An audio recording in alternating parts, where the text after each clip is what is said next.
Join us on Geek Blood, the show you can't ignore. Ray and Kevin diving deep into all things galore. Comic book, movie, sci-fi, and action thrill. Reviewing new TV shows, we keep it real, real. Reminiscing the Attitude Era, wrestling at its peak. Nostalgia from the 80s and 90s, memories we seek. Pineapples for our rings, a unique touch. Geek culture in our blood, we love it so much. Geek Blood, we love it so much. Geek Blood, where we talk about it all, from superheroes to wrestlers. We stand tall, Ray and Kevin, the dynamic duo in sight. Geek Blood, shining bright, shining bright.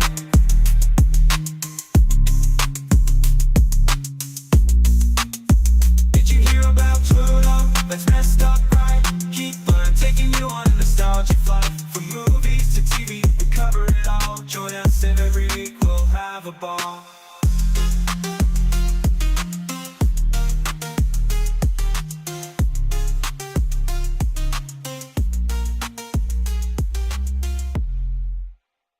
Shuffle.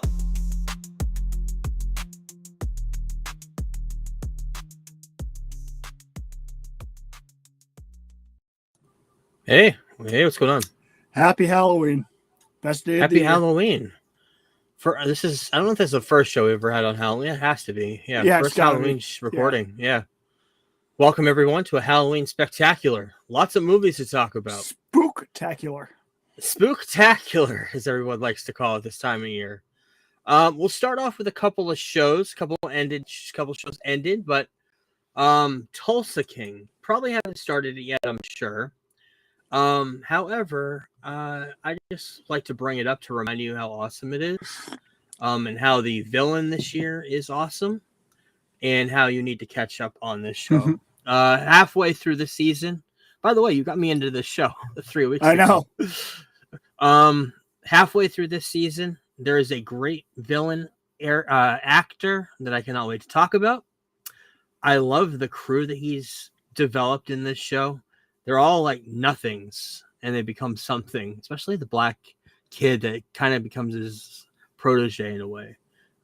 It's a great show, though. This is on Paramount Plus every Sunday. Airs, I think it comes on Sunday morning. Yeah, it's really, really good, though. But we did have 2 finales. One could be the final finale ever, and that could be Chad Powers. I'm not sure what the ratings are of this are. It got renewed. It did get renewed. I wasn't sure. Yeah, I saw it the other day. Glenn Powell, head of this, not surprised. But there's not much more that this show can tell, besides a few people finding out who he is. Like the main character who wanted to find out found out. And that kind of leaves a big gaping hole going into a second season. What will happen? The coaches need to find out. Some of the players and the world needs to find out. I guess that would be the end of the series. But yeah, it's Mrs. Doubtfire wrapped into a football game. It's weird.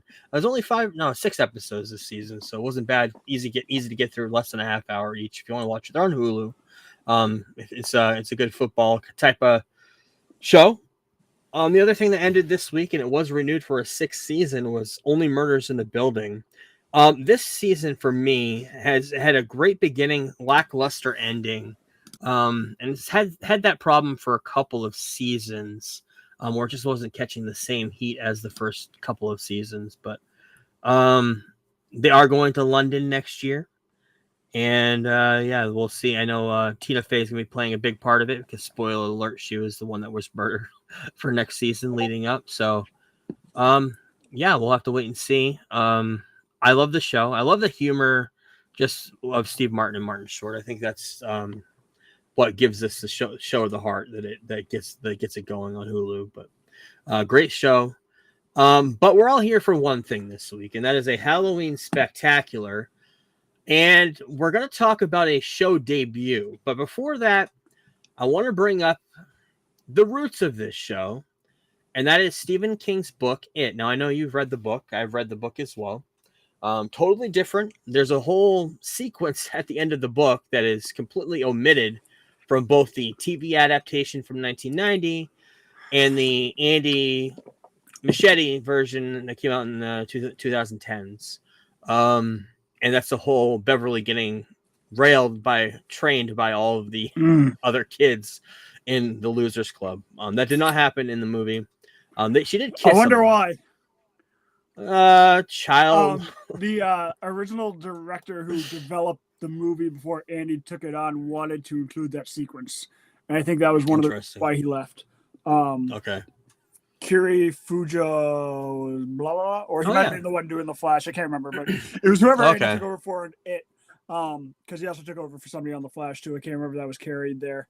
But whoever the original director was that developed the movie wanted to include that, and they said no, because you can't have 12-year-olds being raped.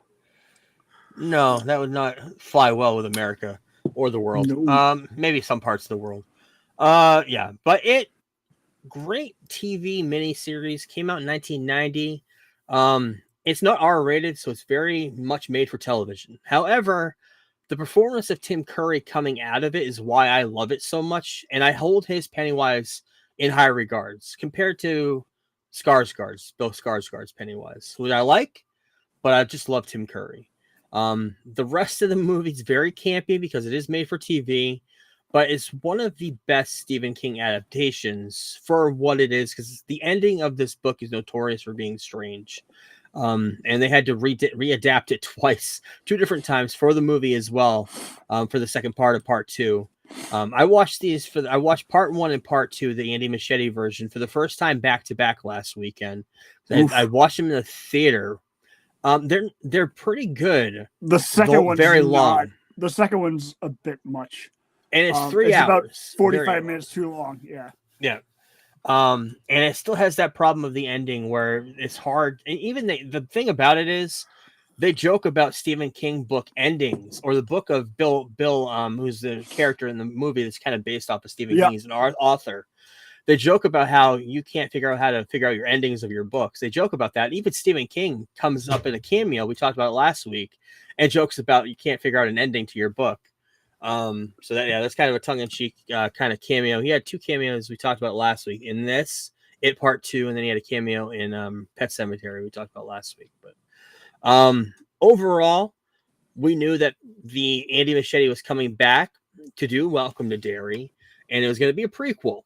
And we know a little bit more about that, and we're going to talk about it in a minute. But Welcome to Derry debuted last weekend, and we had an episode drop today on Halloween. I'm guessing you probably watched it. I have not. I'm watching it. You haven't? No, I'm watching it with the Discord. I watch that stuff at night. I'm not going to watch it during the day. Oh, I watched it. I won't talk about much of the spoilers, but holy shit, there's a lot of great horror in this show. First episode, tons of great jump scares, tons of great moments. And you meet a whole new cast of characters. I don't even think I have that here yet. We'll get into this first. First things first, third biggest premiere of a series ever on HBO Max. Had 5.3 million people 5.7 million people watching it in the first 3 days. Only thing to top it was the premiere of House of Dragon and The Last of Us. I'm not sure which episode that was, but yeah. And Welcome to Derry, huge numbers for HBO, so there'll be more of this, and there's planned for 3 seasons. It was if you know the myth of Pennywise, he comes back every 27 years. So when they go back to the 50s in this, it's 27 years before you see them in the 80s in It Part 1, played by Finn Wolfhard and all those other kids. So they're going back now to 1950, and they're going back in season 2. The plan is to go back another 27 years to 1935. And then at the end, the very last, they're planning on 3 seasons. The last season will be in 1908. And it'll be the Ironworks explosion. All of this stuff was mentioned in the movies as well. And Pennywise has been around for 300 and something years. He landed on Earth. He's an alien. It's basically all you need to know. So yeah, Intro credits. Saw them for the first time today. Don't want to get into it, but they're very awesome. And between the first 2 episodes, the soundtrack, the 50s soundtrack, has been amazing. Mm-hmm. And Andy Muschietti, who was the director of The Flash, included a couple of DC cameos. The first one we saw was the Flash cameo, which is actually the first time you see the multiverse in the DC universe is Flash racing against himself, Flash. And the second one is Clayface, the very first issue of Detective Comics debut of Clayface. And I'm not sure, internet speculation saying that maybe he's going to be directing. I mean, he's directing Brave and Bold, but maybe Clayface will be a part of that. Of course, we know there is a Clayface movie, and maybe that's where it's going to debut is for an introduction, but maybe we'll see that as a villain in Batman. So, the other thing, I don't want to get into it yet, but they did mention it in his name in the first episode, so you may already know it. But this character may be familiar to you if you know The Shining. Yep. It's the same exact character. We'll get into it more next episode. You actually meet him a little bit more in episode 2. But Halloran, Dick Halloran, I think his name is, who's in The Shining. He's got the shine. He ends up taking little Danny on and teaching him about the shine. He shows up as an Air Force pilot, I think a major, in this episode. Maybe it's just a pilot, I don't know. But they're using his powers for something. They actually do that. They mention that in the trailers and everything. But so there's a lot more connection to Stephen King and Jason, which his books are like that too. But they're actually deep diving into it a little bit more. And I like this cool type of marketing. The first poster they released of the first group of loser kids, who, spoiler, in the first episode, half of them are dead. Mm-hmm. They all died at the end of the episode. They redid the poster for episode 2, and you get a brand new group of kids. Also, the viral marketing has been pretty cool on Instagram. They posted a Derry Herald from when the theater, whole theater thing happened and everybody got massacred. They did a Chaos at the Capitol Theater article that went on the social media post, so that was pretty cool. But yeah, this airs every Sunday. We're not gonna get an episode this Sunday. We got it today, but we'll get a new episode next Sunday. It's very, very good, very, very jumpy. Great. I think they should have released it earlier in the month. That way, they could have had the finale closer to Halloween. But we did get an episode on Halloween, which is really cool. So, and we got a couple of movies we're going to talk about. But I decided that I wanted to get into some franchises before the end of the season that I'd never seen anything of. So I watched the first movies of Insidious, Paranormal Activity, and for the first time, I watched A Nightmare on Elm Street. The very first one. I know you've seen. I think you've seen all of these, right? Mm-hmm. Yeah, pretty sure. Yeah. Insidious, done by James Wan, who of course did the Conjuring movies. Where the Conjuring is more based off of real life, real events. Insidious is a brand new story that he brought in and did a whole movie about a haunting and a possession of this kid. I thought it was really good. I thought the jump scares were good. I thought the story was good about astral projection, all that. I like that. Paranormal Activity is another one of those live cam found footage movies. And of course it created a franchise. It created a movie studio, which would hold the whole Blumhouse and everything. And even Conjuring came out of this and everything. Yeah, I thought it was okay. It was a good movie. Nightmare on Elm Street, though. Freddy Krueger. See, the only movie I've ever seen with Freddy Krueger was Freddy vs. Jason. So it's the first time I've seen him in his own movie. I haven't even watched the remake with Jackie Earle Haley, who I love. But I really liked this movie, and for what it is, the first movie in the 80s, you have to kind of put yourself into the place with a lot of these movies into the time period. But yeah, it's very good. Lots of cool horror elements of dreams coming to life and killing people. I thought it was cool. And a lot of horror tropes you've seen throughout the years. Of course, you know this already, but come from that type of movie, that whole series of movies. So yep. Yeah, and maybe every year I'll deep dive into some more stuff like this. But I wanted to get into the first movies of these franchises in particular. Before we dived into a couple other movies, our Halloween movies for the week are, first off, where are mine? There they are. First off was Children of the Corn, which I did not realize with a Stephen King. We should have watched it last week.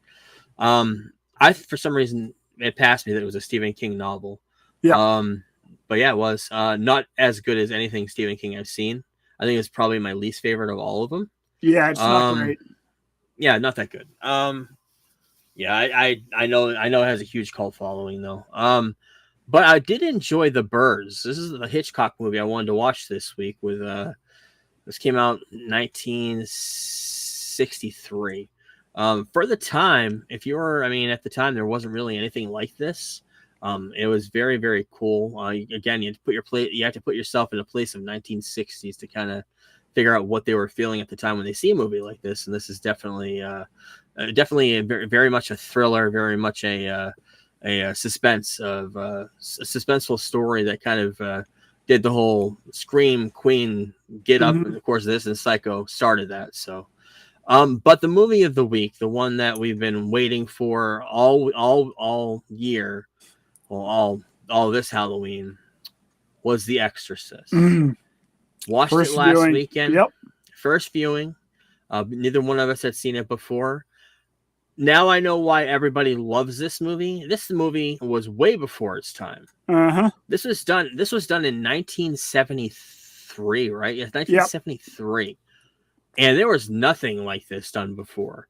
The visual, the wording, the dialogue in this movie, the visuals, the way they terrorize the audience when they watch it, there is nothing like it. And that's why it's up on the top of not only the best horror movies, but it's up on the top of a lot of best movies, just because of the way it was shot. And it was shot beautifully. It's a great movie, great cast. Max von Sydow, I've seen a lot more of the more deeper I get into older movies.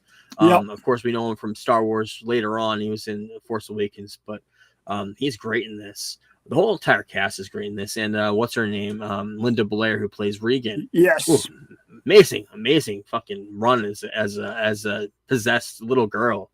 And seeing her in the beginning of the movie just dancing around, being a little girl, and all of a sudden this demon taking over her and goes nuts, and the pea soups and puking up the pea soup, and all the background stories of how this movie was made. Just a great movie. 4.5 out of 5 for me. And this is a 1973 movie, and there's not a lot of times I see a movie that's so old that hits me like that. Not necessarily scary. I mean, I mentioned it last week. I kind of worried to see this, and I thought I was going to fuck with my head, but I've seen a lot worse stuff this week, and we're getting into it in a minute.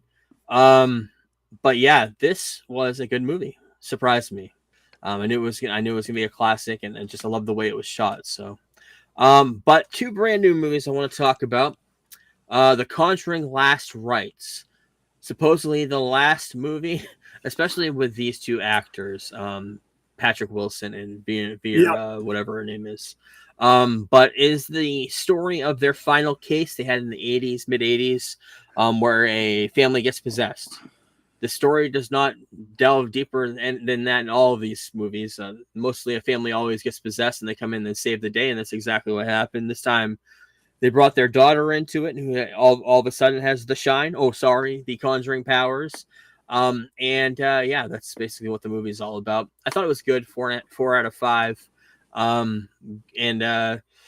going to get a prequel. It was announced today. There's going to be a prequel series, brand new actors playing the character of Ed and Lorraine, characters of Ed and Lorraine. So, but a movie that came out, I saw it on somewhere, and I decided to pick it up. It's called Good Boy. I've been talking about it for a little while on here when I saw the trailer of this dog.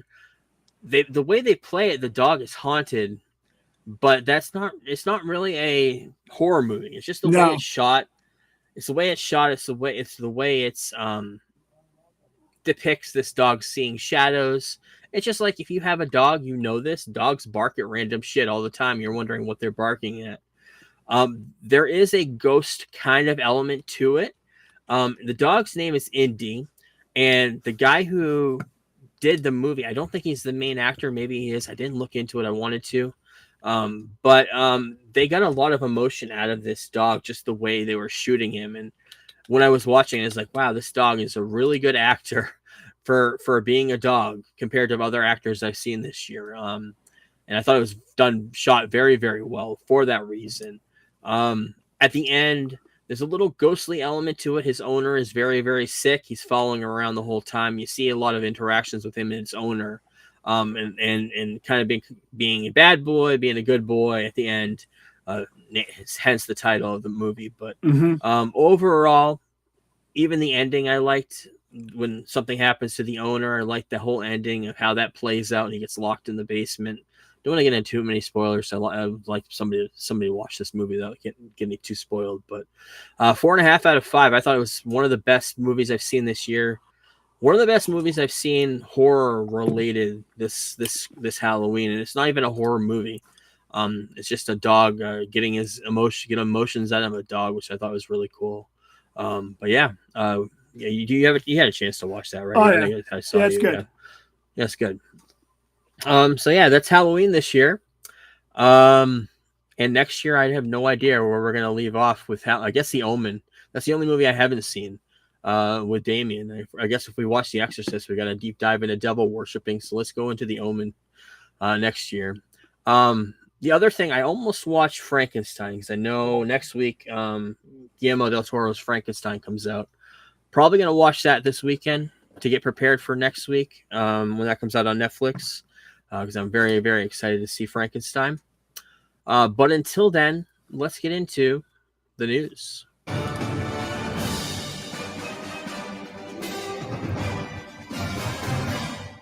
And it's not news time. Let's try around it. We've got a couple Halloween-related trailers. We got the first trailer for Stranger Things, the final season.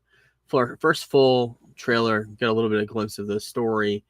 Comes out Thanksgiving, Christmas, and New Year's is the finale. Got some new posters as well. You got a brand new look of Vecna. Already, all these tendrils growing out of him. All these cool looking horror elements. Cannot wait. Very excited for that. Comes at the end of November. We'll talk about that next month. But we did get the first poster and the first trailer for Scream 7 yesterday. And it looks pretty good as far as Scream is concerned, but I've been burned so many times by the Scream franchise. I don't know what to think, but they did bring back Sydney. What's her name's coming back for it. I know that a lot of the characters that have cameos. I remember hearing the casting for this. They brought in a lot of what's his name, Skeet Aldridge, and a whole bunch of other people from the past are coming back as cameos. I guess somehow. Don't know what's going on, but trailer looked really good. Sydney being chased this time, her daughter's being chased around by Ghostface, so looked good. Weekend box office last week: Chainsaw Man, the movie, Resi Arc, number 1, 17.2 million. What? Anime is doing huge, and it's way beyond our pay grade. We don't know what the hell's going on. Yeah, I had but this, Black Phone talk with people in my Discord because they love anime, and that's the one thing I can't get into with them. And 2 of them saw it, and they said it's like their favorite movie of the year. Crazy, which is insane because I really trust. Like, I've watched a lot of movies with these guys, and we always talk about it, and that's insane. This is their favorite movie of the year, or at least like top 3 or 5. It's crazy that kids are going.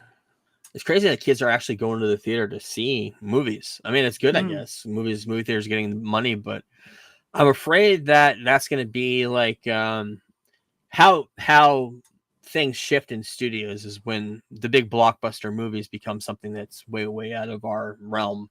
I'm afraid that we'll be seeing a lot more anime rather than putting the budget into anime rather than the stuff that we like. I don't know. We'll see. I mean, we still have Marvel movies and stuff like that still going on. So.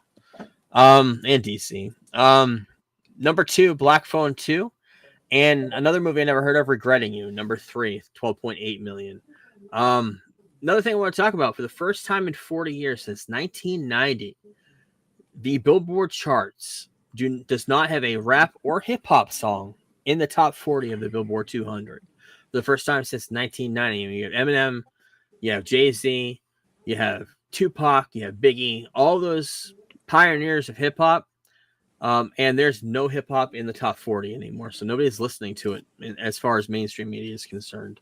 And I blame that on the new generation coming out with shitty hip hop raps. But Netflix came out today is exploring the possibility of buying Warner Brothers. Little update on that.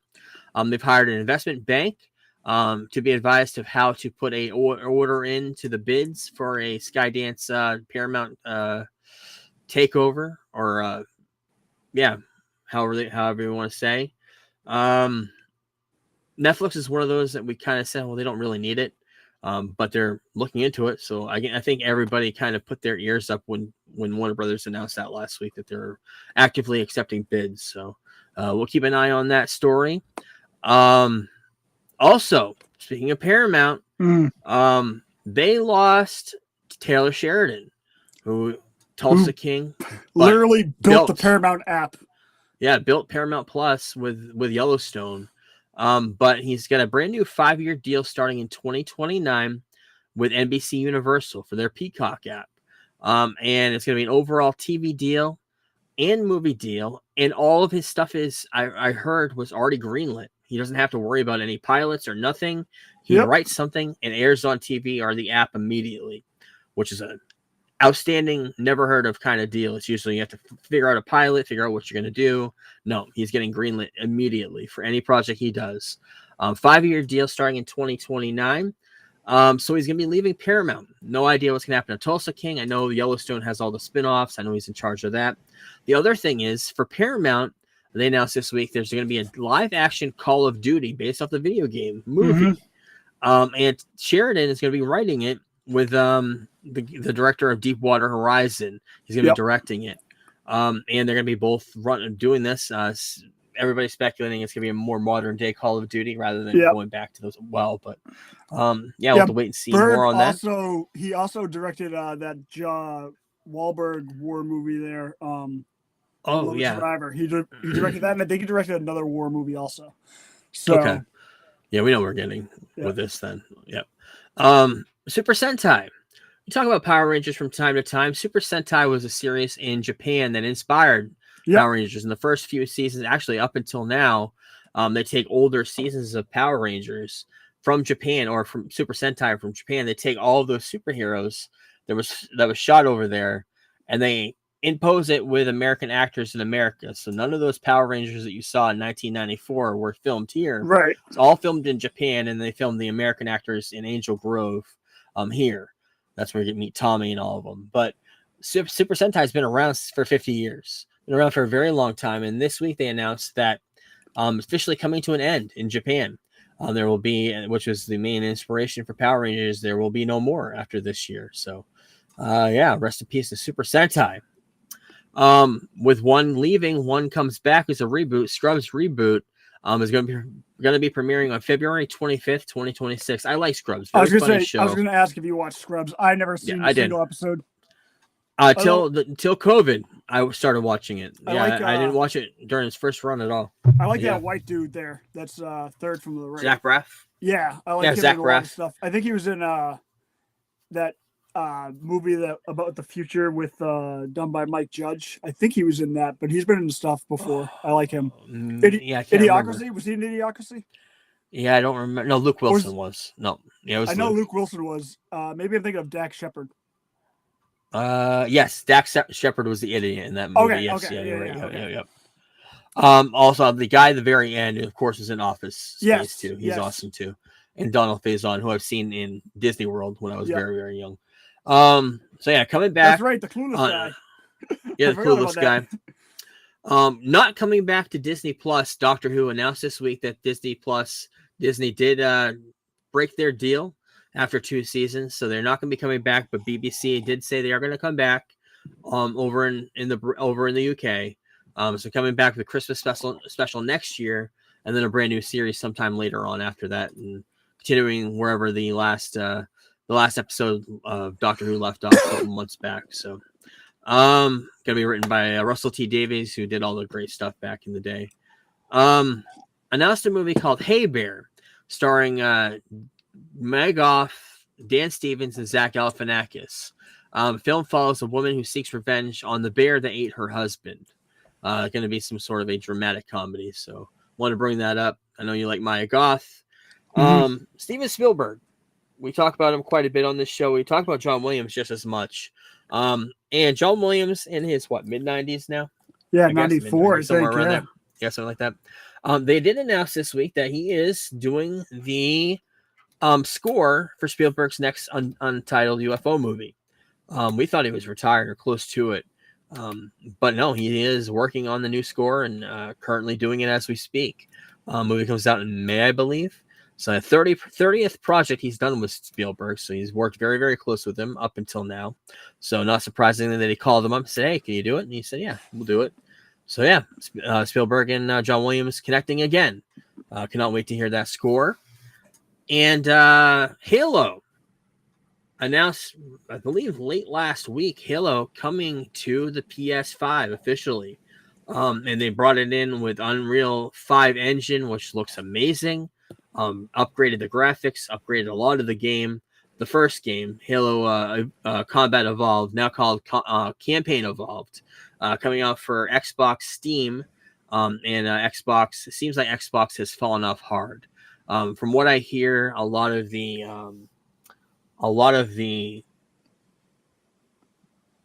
game consoles have been backlocked off of shelves. I heard Costco reduced the price significantly so they can go off the shelves. And also the thing I'm hearing is the next Xbox is going to be more like a computer. So in other words, it's going to be a Microsoft computer. It's going to be over $1,000 is what they're saying. And I guess it's one of the lead people over at Xbox. I don't know who it is, but some woman was talking about the future of Xbox being more of a PC type of console, which I guess makes sense if you're owned by Microsoft, but I think that's kind of dividing what Bill Gates wanted this system to be in the first place to what it's going to be turning out to be. This reminds me a lot of Sega in 1990s, Sega Saturn, and of course Dreamcast, which is the failure of all failures. But yeah, got some movie cups coming out. This came out this weekend for Back to the Future. Movie Tavern, Marcus Theaters, not around here, but a Diet Pepsi free limited edition cup coming out. And also coming out, I believe, next weekend is Predator Badlands, the helmet and cup from Predator that comes out. And to end the show this week, we don't know DC and Marvel news. We got some new swag. Swag. Stuff we all get. Come on, son. You know that's right. A new Biggie Pop figure, Notorious B.I.G. Looks really, really cool. Biggie on a throne surrounded by cash. And Power Rangers coming out with a Lego set. Lots of minifigures from the 5 original Power Rangers. We got the Megazord, and all the Megazord pieces come apart to be the dinosaurs. So that looks really, really cool. And finally, Mondo continuing their Batman animated series with this awesome Two-Face figure. I love the Mondo figures. Mentioned it before. I love how they tackle animation specifically. Yep. But yeah, this looks really cool. Lots of accessories of Two-Face. Of course, Two-Face with the double face and 2 guns and the coin flip. Everything looks awesome. So, surprisingly short episode for Halloween, but that is it for our show. Next week, the beginning of the month, we're going to talk about Show and Tell. Continue it. Welcome to Dairy, episode 3. Next Friday, I'm not sure if we'll talk about it on the podcast or not because it does come out on Friday. But Frankenstein comes out on Netflix. Guillermo del Toro, Jacob Elordi, Oscar Isaac, Maya Goth. Very excited for that. Also coming out in the theaters next week, Predator Badlands. Next month of November, on Prime, brand new movie, Playdate. Talked about this with Reacher and Paul Blart joined forces for a movie comedy. Comes out on the 12th on Prime. Also on the 12th on Netflix, Being Eddie, the documentary about Eddie Murphy. I'm going to watch that, talk about it. Coming out on the 14th, the remake of The Running Man. We'll talk about The Running Man, the old one with Schwarzenegger during that time. I'm not sure when we're going to watch this movie. I know you're probably going to see it in the theater, but I'm not sure if I'm going to get there or not. Also that weekend, Now You See Me 3. Might watch the second one because I haven't seen it yet. On the 16th, not sure if I'll talk about it on the podcast, but American Revolution. This is a PBS series done by the guy who did Civil War, which is one of those documentaries on PBS that everybody talks about. Can't remember his name off the top of my head, but yeah, I cannot wait to see that because I love the American Revolution, because a lot of it's in our backyard over here. On the 18th, Nevermore: The Raven Effect, all about the wrestler Raven. Documentary comes out on the 18th. Try to find that.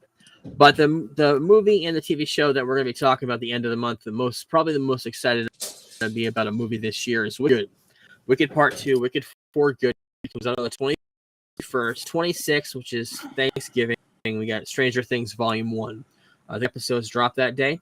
Very exciting to see this final season. So, yeah, and that's it. And we'll talk to everybody next week. Until then, happy Halloween. Enjoy all the candy that you eat on this Halloween holiday, and watch more scary movies tonight, because tomorrow is November 1st, which is when Wicked Mania starts. So look forward to that next month. Something one of us has changed within me. Yep. Maybe we'll deep dive into Wizard of Oz all month. How's that sound, Kevin? Sounds like a fucking chore. No, I'm good. Start off with 1939 and then go to the Wiz and the Return to Oz in the 80s. You want to do that? Okay. Nope. Oh, no, I was vetoed that. I was only vetoed twice for this podcast, for that one. And what was the other one? Oh, on Netflix, the Autism Kids. The Autism Kids. Love on the Spectrum. He told me I could never talk about that on the podcast. Well, the kid from York High was on that show, you know. Yeah, she was. Yeah, she's on that. Yeah, she's on the third season, I believe. She graduated with a bunch of kids I work with. Oh, no shit. That's cool. Yeah. So we're going to talk about it. Yes. I got Kevin to talk about it. Love on the Spectrum. That's it, everybody. We'll talk to you next week. Peace. Bye. We're the Geek Blurb crew, here to enlighten you, talking all things geeky, from movies to wrestling to our podcast is the place where you wanna be for all the latest news and nostalgia from the 80s and 90s. We review comic book flicks and sci-fi hits, riding the wave of action movies with all the cool bits. From Iron Man to Star Wars, we cover it all. And when it comes to wrestling, we never drop the ball. Geek Blurb, we're the kings of the nerds, rating movies and pineapples, our opinions never blurred. Join us each week for a geeky chat with the latest news and a dose of nostalgia that. So if you're a fan of the comic book craze, or a lover of sci-fi and all its maze, tune in to Geek Blurb. We're here to entertain, bringing you the best in geekdom. It's our domain.